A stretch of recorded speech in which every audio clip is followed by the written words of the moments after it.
जैसे कि ये अक्सर होता है कि जब आप परमेश्वर के लिए कुछ करना चाहते हैं तो शैतान आकर आपको दबाने की कोशिश करता है।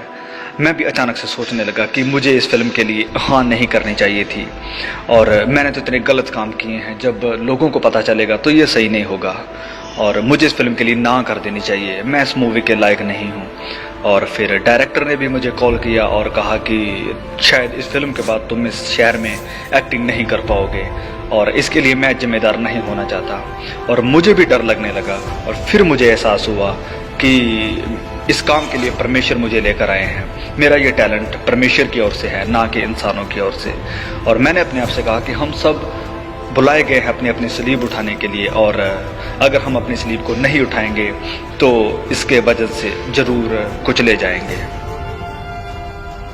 जब सवाल आता है इस फिल्म को करने के बारे में तो मैं सोचता हूं कि अगर हमने ये मूवी किसी नियंत्रण सेटिंग में की होती तो आप शायद असल प्रदर्शन को कभी नहीं देख पाते। ये सच में बहुत ही दर्दनाक और पीड़ा से भरा हुआ था। शुरुआत में ही मेरी हालत बहुत बुरी हो चुकी थी और मैंने पूरी कोशिश की कि मैं यीशु के जैसे बन सकूं, क्योंकि मैं नहीं चाहता था कि लोग मुझे देखें, मैं चाहता था कि लोग यीशु मसीह को देख सकें, कि जब लोग इस मूवी को देखें तो वो अपने आप को देख सकें जैसे कि हम अपने आप को देखते हैं, ऐसे नहीं पर परमेश्वर की नज़र से कि वो हमें कैसे देखता है। अनजाने में मुझे बहुत कोड़े भी लग गए थे और मैं बुरी तरह से चोटिल हो गया था। जब मैं स्लीव को उठाया हुआ था तो मेरा ये कंधा पूरी तरह से जख्मी था। मूवी को करने से पहले मेरा वजन तकरीबन 210 पाउंड के आसपास था, पर मूवी के बाद जब मैं स्लीव पर था मेरा वजन 168 पाउंड ही रह गया था। मैं बहुत बीमार हो चुका था, मेरे दोनों फेफड़े तरल पदार्थ से भर गए थे, निमोनिया हो गया था।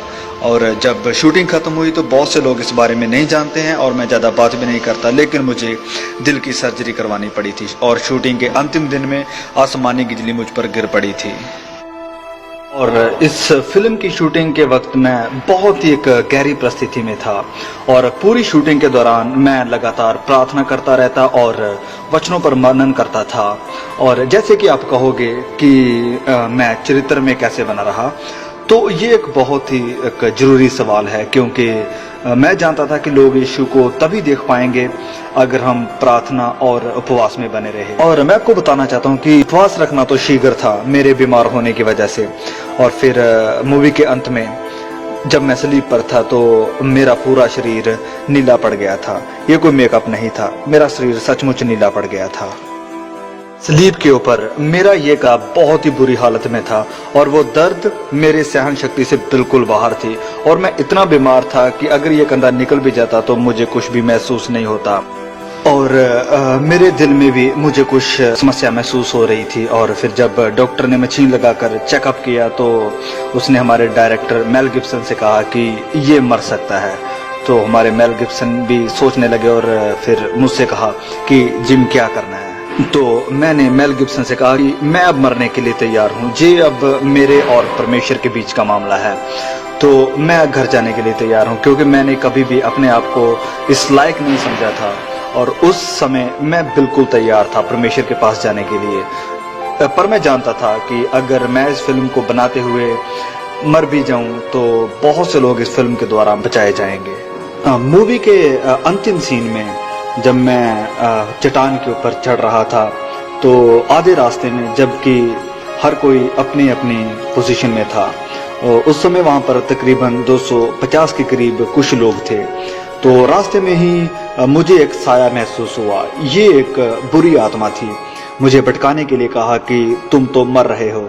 तो मैंने कहा कि ये तो एक अच्छी खबर है, क्योंकि मैं जानता हूँ कि मैं अब किसके पास जा रहा हूँ।